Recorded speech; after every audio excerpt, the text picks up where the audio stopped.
तो मैं आपको आपकी जिंदगी के लिए छोटे छोटे कुछ 4 नियम बताना चाहता हूं, और ये 4 नियम का पालन आप सब करिए। मैं आपको विनम्रतापूर्वक लेकिन विश्वास से कहता हूं कि ये 4 नियम का जो भी पालन करेगा, जिंदगी में बीमारी और रोग उसको कभी आएंगे नहीं।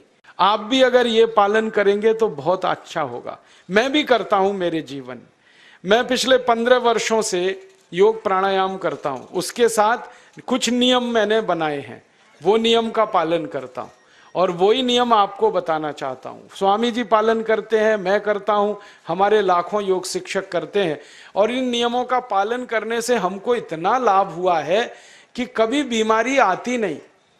15 साल से मैंने हर बार मेरा बीपी चेक किया, नॉर्मल है, शुगर नॉर्मल है, ट्राइग्लिसराइड्स नॉर्मल है, कोलेस्ट्रॉल नॉर्मल है। पिछले 15 साल में कभी सर्दी जुकाम भी नहीं हुआ, गला भी नहीं बैठा, कभी हॉस्पिटल नहीं देखा, कभी डॉक्टर के पास नहीं गए, क्योंकि जरूरत नहीं पड़ी। और वो जरूरत नहीं पड़ी क्योंकि हम निरोगी हैं, स्वस्थ हैं। ये निरोगी और स्वस्थ होने के लिए आयुर्वेद की एक छोटी सी जानकारी आपसे मैं शेयर करना चाहता हूं। आयुर्वेद में ये कहा गया है कि किसी भी व्यक्ति को निरोगी होना है, रोग मुक्त होना है, तो अपने जीवन में 3 बातों का ध्यान रखे। अपना वात, पित्त और कफ, तीनों का संतुलन रखे। वो 3 तरह के दोष हैं हमारे शरीर में, वात, पित्त, कफ। आपने सुना होगा, ये त्रिदोष आधारित शरीर है। जब वात बहुत बिगड़ जाता है तो 80 से ज्यादा रोग आते हैं। जब पित्त बहुत बिगड़ जाता है तो लगभग 46 से 50 रोग आते हैं, और जब कफ बिगड़ जाता है तो 28 रोग आते हैं, और वात, पित्त, कफ तीनों बिगड़ जाएं तो 148 रोग आते हैं। सर्दी, खांसी, जुकाम से लेकर और कैंसर तक जो आखिरी रोग माना जाता है, ये सब वात, पित्त, कफ के बिगड़ने का खेल है। तो इस देश के आयुर्वेद चिकित्सा के सबसे महान लोगों में से कुछ नाम आप जानते हैं, जैसे चरक ऋषि, जैसे सुश्रुत ऋषि। ऐसे एक ऋषि हुए बाघभट्ट। बाघभट्ट ऋषि ने एक पुस्तक लिखी है, उसका नाम है अष्टांग हृदयम, और एक पुस्तक लिखी है, उसका नाम है अष्टांग संग्रहम। इन दोनों पुस्तकों में उन्होंने 7000 नियम बताए हैं। उनमें से 4 बताता हूं, अच्छे लगे तो आज से ही पालन करो, और दूसरों को भी बताओ, ताकि कोई भी इन नियमों का पालन करे तो बीमार ही ना पड़े। ये चारों नियम हैं वात, पित्त और कफ को संतुलित रखने के लिए। अब वात, पित्त, कफ तीनों एक साथ आपके संतुलित रहें, तो उसके लिए पहला नियम है खाना खाने के तुरंत बाद पानी नहीं पीना। ये पहला नियम है।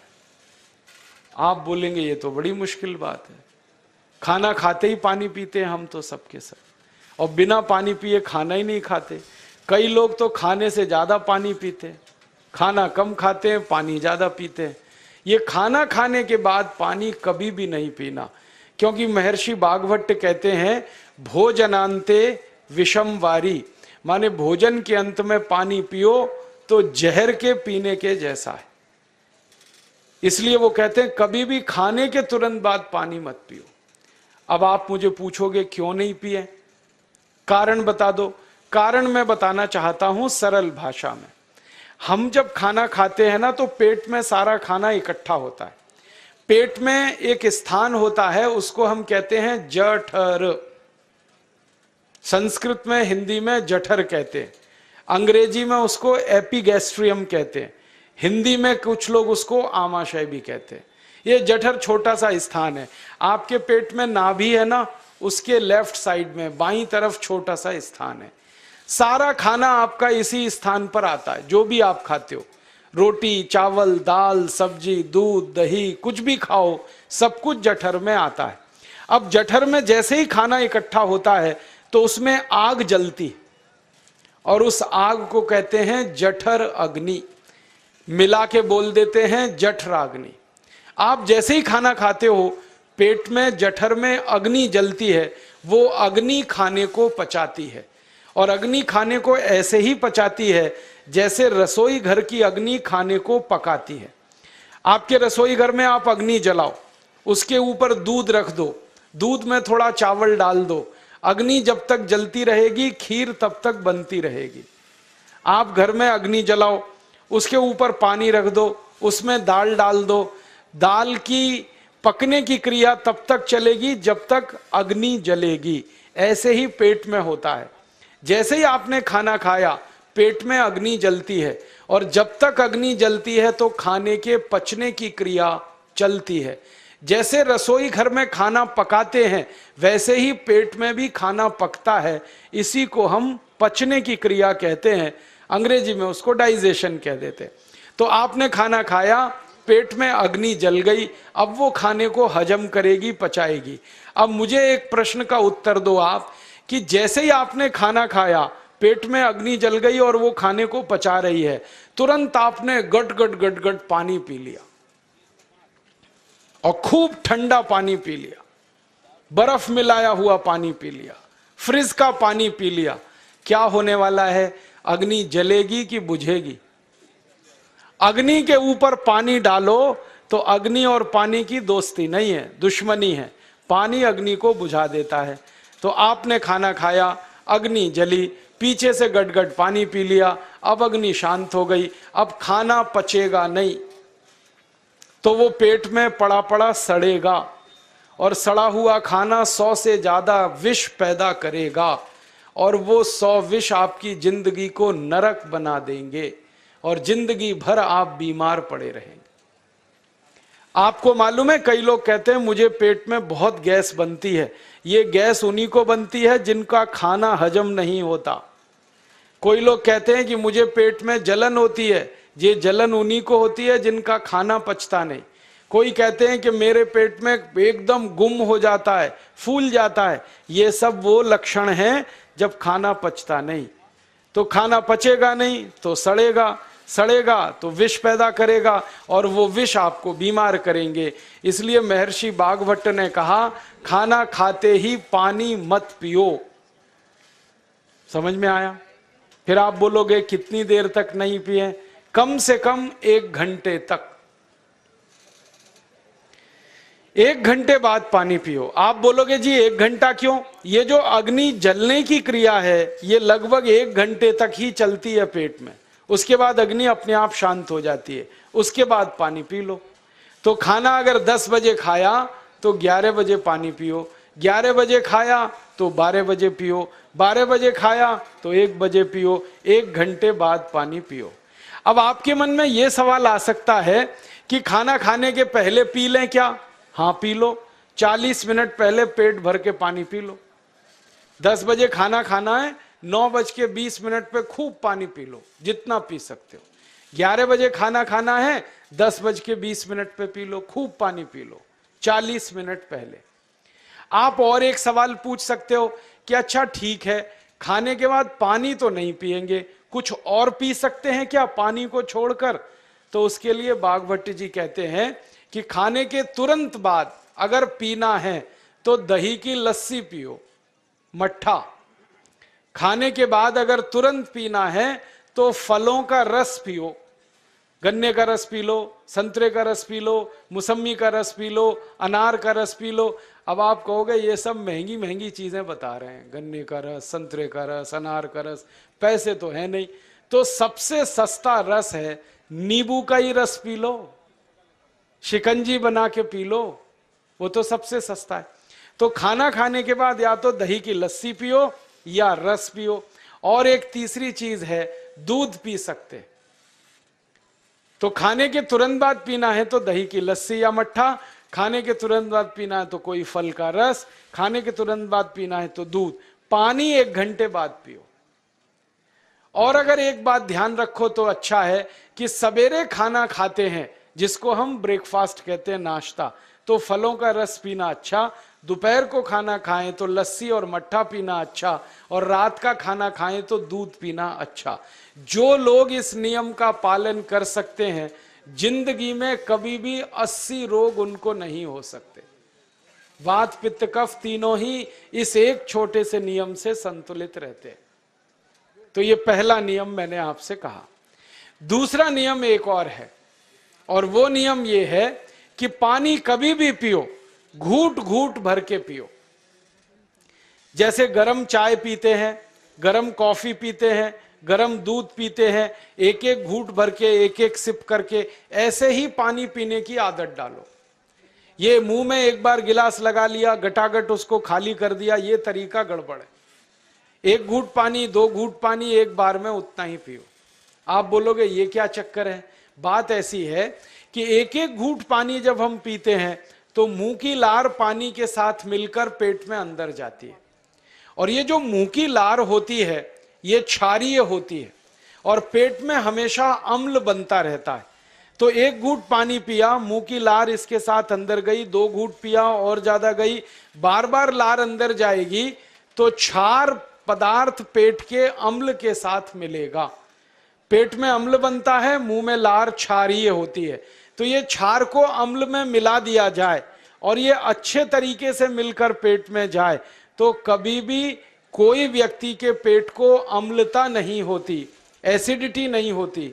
और पेट में अम्लता नहीं होती तो रक्त में अम्लता नहीं होती, और जिनके रक्त में अम्लता नहीं होती उनकी जिंदगी में कभी भी वात पित्त कफ के असंतुलन की स्थिति पैदा नहीं होती। इसलिए पानी घूट घूट करके पीना। मैं आपको एक छोटा सा मेरा ऑब्जर्वेशन बताता हूं, परीक्षण। आप भारत देश में या दुनिया में कहीं भी जाओ, मनुष्य को छोड़कर पशु पक्षियों को देखना शुरू करो, वो पानी कैसे पीते। किसी चिड़िया को पानी पीते हुए देखो, किसी पक्षी को पानी पीते हुए देखो, वो चोंच के एक बूंद ही के बराबर ही पानी उठाता है। एक बार में एक बूंद पानी लेगा, फिर थोड़ी देर चोंच चलाएगा, फिर पिएगा, फिर दूसरी बूंद लेगा, फिर चोंच चलाएगा, फिर पिएगा, फिर तीसरी बूंद। एक एक बूंद पक्षी पानी पीता है। कुत्ते को पानी पीते हुए देखो, चाट चाट के पानी पीता है। शेर को पानी पीते हुए देखो, चाट चाट के पानी पीता है। जितने जानवर चाट कर पानी पीते हैं, जितने पक्षी एक एक घूंट पानी पीते हैं, किसी भी पक्षी और किसी भी जानवर को डायबिटीज नहीं है, किसी को अर्थराइटिस नहीं है, कोई पक्षी ओवरवेट नहीं है, कोई पशु ओवरवेट नहीं है। वो सब स्लिम और ट्रिम है, क्योंकि वो इतने होशियार हैं कि पानी चाट के पीते हैं या घूट घूट करके पीते। अब मुझे ये हैरानी होती है कि ये पशु पक्षियों को कौन सिखाता है?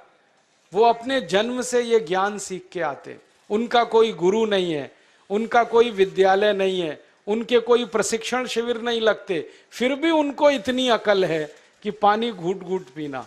और हम ये मनुष्य जिनके इतने गुरु, इतने विद्यालय, इतने कॉलेज, सीखने वाले, सिखाने वाले, और हम मूर्खों के मूर्ख गटागट गटागट पानी पीते रहते। तो पानी पीने का तरीका बदल दो, घूट घूट भर के पानी पियो। ये दूसरा नियम है। तीसरा नियम है कि जिंदगी में कितनी भी प्यास लगे, ठंडा पानी कभी मत पियो। बर्फ डाला हुआ पानी, फ्रिज में रखा हुआ पानी, वाटर कूलर का पानी जिसका तापमान बहुत कम है, ये कभी मत पीना। क्यों? क्योंकि शरीर आपका गर्म है और पानी ठंडा है। अब होता क्या है वो मैं समझाता हूं सरल भाषा में। पेट तो गर्म है, अब इसमें ठंडा पानी डाल दिया आपने, तो अंदर झगड़ा होता है। और झगड़ा क्या होता है? या तो पानी पेट को ठंडा करेगा या पेट पानी को गर्म करेगा। अगर पानी ने पेट को ठंडा कर दिया तो पेट के ठंडा होते ही हृदय ठंडा होता है, हृदय के ठंडा होते ही मस्तिष्क ठंडा होता है, मस्तिष्क के ठंडा होते ही आदमी ठंडा होता है, और आदमी ठंडा होते ही राम नाम सत्य होती है। आपको मालूम है, जब शरीर ठंडा पड़ जाता है तो घर में भी नहीं रखते, निकाल के बाहर सड़क पे रख देते। जो घर आपने बनाया अपनी मेहनत से, शरीर के ठंडा पड़ते ही निकाल बाहर करते हैं उस घर में से, और फिर चिल्लाने लगते हैं, लेके जाओ, जल्दी लेके जाओ, इसको जला के आओ। माने ठंडे शरीर की इज्जत नहीं है। तो ठंडा पानी क्यों पी रहे हो भाई? बंद कर दो। कोई जानवर ठंडा पानी नहीं पीता, कोई पक्षी नहीं पीता। तो आप ये ठंडा पानी पीना बंद करो, सादा पानी पीना शुरू करो। और गर्मी के दिनों में बहुत अगर आपको तकलीफ है तो मिट्टी के घड़े का पानी पी लेना, फ्रिज का और बर्फ का नहीं पीना। ये तीसरा नियम है। और चौथा और आखिरी नियम है कि आप सवेरे ही सवेरे जब सोकर उठते हो तो सबसे पहले पानी पियो। जैसे ही आपकी आंख खुल गई तो पहले 2-3 गिलास पानी पी लो, उसके बाद आप टॉयलेट में जाओ। उठते ही पानी पियोगे तो 2 फायदे हैं। पहला फायदा यह है कि पानी पेट में जाकर बड़ी आंत को साफ करता है, और जैसे ही बड़ी आंत की सफाई होगी पेट पे दबाव पड़ेगा और आप संडास घर में जाएंगे, 2-3 मिनट में पेट आपका साफ हो जाएगा। जिनका पेट सुबह एक बार में साफ हो जाता है उनकी जिंदगी में कभी रोग नहीं आता। इसलिए सुबह सुबह उठते ही पेट साफ होना जरूरी है। और उठते ही पानी पियोगे तो मुंह की जो लार है वो पानी के साथ मिलकर अंदर जाएगी।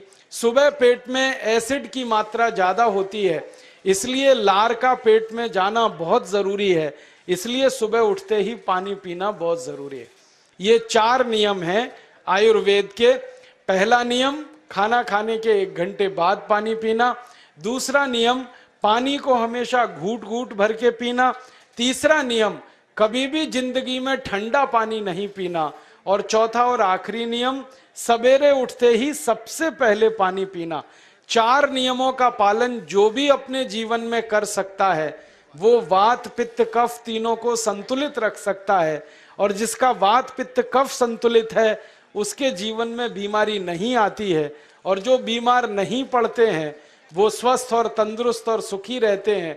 उनकी जिंदगी का खर्चा कम होता है और देश का भी बहुत सारा पैसा बचता है। आपको शायद मालूम है या नहीं, 1 साल में हम जब बीमार पड़ जाते हैं भारतवासी, तो साल का करीब 6 लाख करोड़ रुपया हमारा खर्च हो जाता है उन बीमारियों का इलाज करने में। दोस्तों, सबसे पहले तो चैनल सब्सक्राइब करें, फिर लाइक, कमेंट और शेयर करें। और हाँ, हमारा एंड्रॉयड ऐप डाउनलोड करना ना भूलें।